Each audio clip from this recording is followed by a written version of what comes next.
Has your F-1 student visa been denied? My name is Mandy Fierbacher, and I'm a former U.S. visa officer, as well as a licensed U.S. immigration attorney. And today I'm going to share with you the top 4 things you need to know if you've had your F-1 visa denied, but you haven't given up your dreams of studying in the United States. And you shouldn't, because the U.S. has some of the best universities and the best programs in the world. And if this is something that you've applied for, clearly you have put a lot of thought and effort into it, and I hope that you're not going to let a denied F-1 visa stand in your way of achieving your dreams. Okay, so the first thing that you need to know about reapplying for your F-1 visa after a denial is that you don't actually have to have the same officer that you had before. Okay, so I know many international students worry about this. What if I go back into the embassy or consulate and I end up getting the same officer who has already denied me? Actually, the State Department has an internal rule that says that every single visa applicant who applies for a visa should get a fresh look at their visa application. And what this means, practically speaking, is that there should be another officer to interview you so that they're not bringing in their prior biases of having already denied your visa, okay? So what should you do in this case if you are standing in line for your next interview and you get called up to the window and it's the same officer who has denied you before? Here's what you do. You say, hey, I think you interviewed me last time, because that's the truth, right? But what you're really saying to the officer is, hey, because you've already made a decision on my case, you should probably give this case to another officer who can be neutral about my case and give me an opportunity to present myself again. Okay? So that's all you need to say to the officer is, I think you interviewed me last time. Now, keep in mind that you absolutely have to be truthful. This means that you can only say this if the officer has actually interviewed you before. Because if you lie about this, or you just decide to pull this line out because you're nervous about the officer who's interviewing you and you think that they look extra strict even though they've never made a decision on your case, you could get in huge trouble. And I'm going to go into that a little bit later. So you always want to be honest, and you only want to say this if the officer who's about to interview you has already interviewed you before. The second thing to know about the visa interview is that if you've been denied before, sometimes the visa officer's first question to you will be, okay, what in your situation has changed since your last interview? And it's very important that you have something that you can share with the visa officer that shows them that your situation has changed, okay? So again, if the visa officer asks, has your situation changed since your last interview? You want to make sure that you can say yes to this question, because if you say no, then it's very likely that the officer will immediately deny your visa. This gives them the opportunity to do that without even having to listen to you, without having to re-interview you. And so it's very important that you say yes to this question.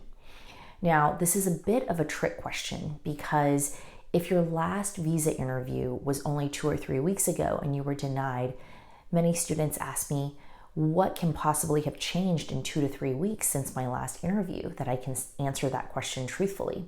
That is a great question. And so the best way to handle this question is to find something from your situation that you were never able to tell the visa officer at your last interview. I'll give you an example. Many international students get great scholarships to universities in the US, and that's a big reason for why they're choosing that school. However, visa officers don't usually ask straight out, hey, did you get a scholarship to this school? So oftentimes students don't know to bring it up. And so if this is your situation where you actually received a very generous scholarship from your school, but you were denied your visa and you were never able to bring it up, at your next interview, when the officer says, hey, has your situation changed since the last time someone interviewed you? You can say, yes, Last time I was not able to explain to the officer that I actually got a full ride scholarship to this university because, studying astrophysics is my passion, and I'm really looking forward to learning all that I can and making the most use of this, very generous scholarship. That would be a great answer in responding to, has your situation changed since last time? Okay. And so again, do not say no to this question, because then you will just be denied again immediately. The third thing I want to share with you is that if your F-1 visa has been denied, do not automatically assume that it's your university that caused you to get denied. I don't know why so many students think this, and I think it's a big misunderstanding, but generally the school that you selected, the I-20 that you brought into your interview, it's actually just one small factor in your entire interview process.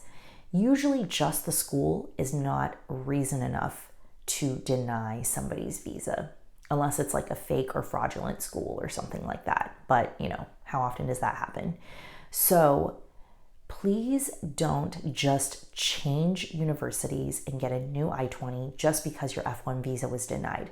Most likely it's a combination of factors. It's a combination of not being prepared for the interview, not answering questions directly, other sort of unexpected factors, like you're not looking your officer in the eye, you don't look like you're well prepared, you're not able to explain your situation in a way that the officer can understand it. All of those can lead to visa refusals, not just because of the school that you selected.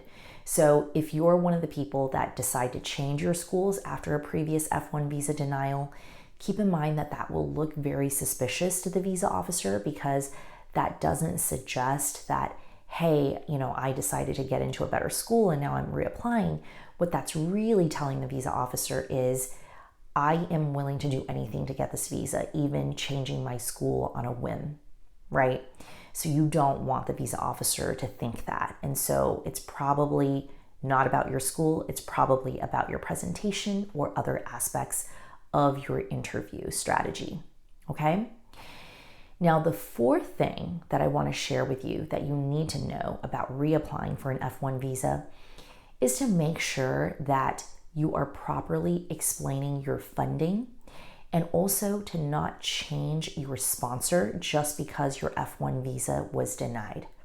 This is crucial to understand because, like the misunderstanding about the school, many international students who are having others sponsor them for the visa seem to immediately assume that it has to do with who the sponsor is that got them denied.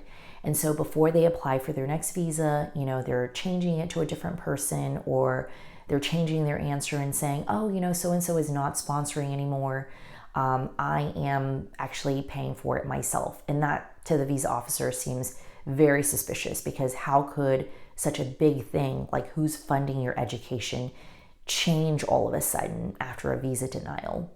And so usually what's happening is, if your visa is being denied and you were asked a lot of questions about your funding and your sponsorship, it may have something to do with the fact that the visa officer does not understand the context for the relationship between yourself and your sponsor. This is especially true if your sponsor is not an immediate family relative.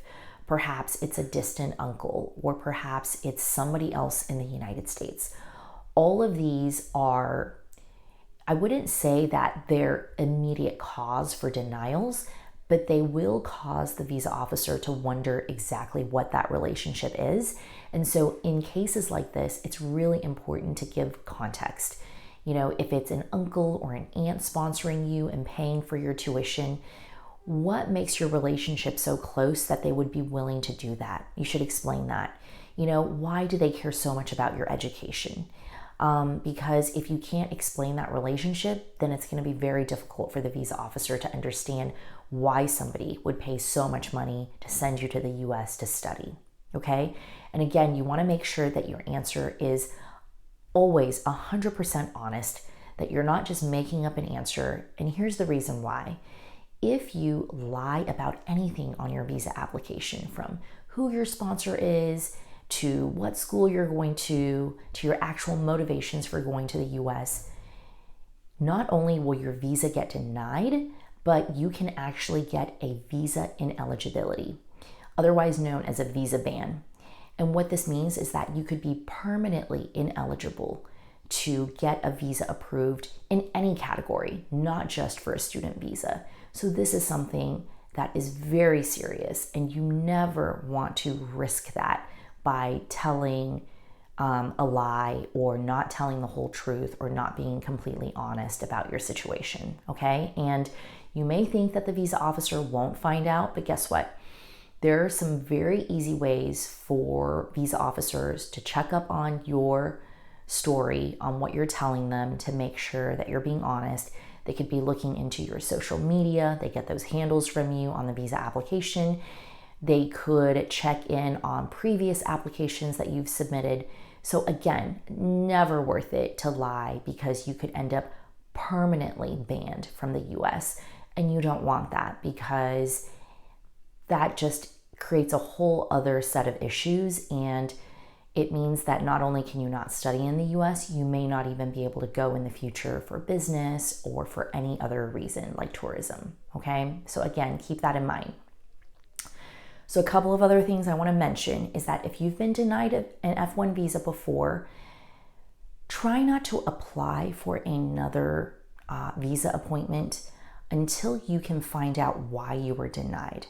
Because if you just go in doing exactly the same thing with the same answers, then it's very likely that you'll get denied again, okay? But how can you find out why you were denied?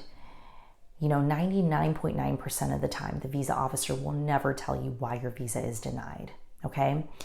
And so the only reason you can find out is, number one option is to book a session with me, a former visa officer, so I can help you analyze your case, understand exactly what questions you were asked, understand your unique circumstances, and give you a fairly accurate assessment and answer on why your visa was denied, so that you can be laser focused the next time you go into your interview and just overcome the issue that caused doubt on your visa application in the first place.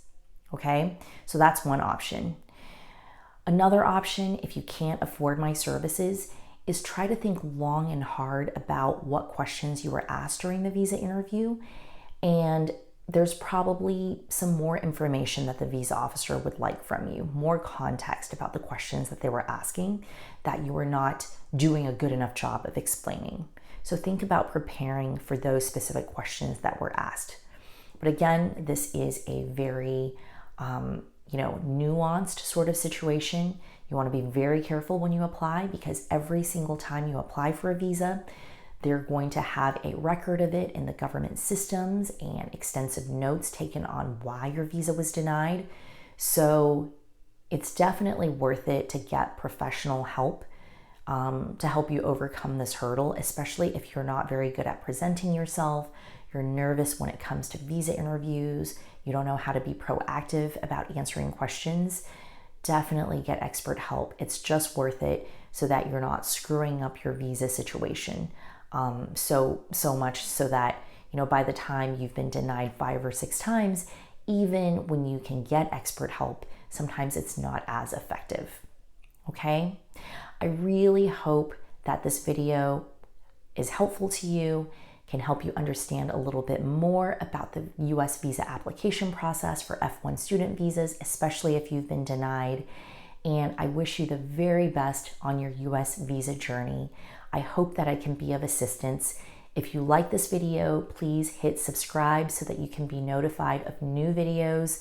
I'm always coming out with new videos on the US visa process for other types of visa categories in addition to student visas. And tell all your friends that now there's a former visa officer who is sharing insights about the US visa process. Okay? So hit subscribe, and if you're interested in my services and getting my help for your case, you can visit me at www.zfvisa.com. That's Z as in zebra, F as in friendly, visa.com. And I will also put the website in the notes so that you can see it. Okay? I wish you all the very best. And for those of you that have already passed your student visas, congratulations and welcome to the United States. I'm very excited for this next chapter in your educational journey.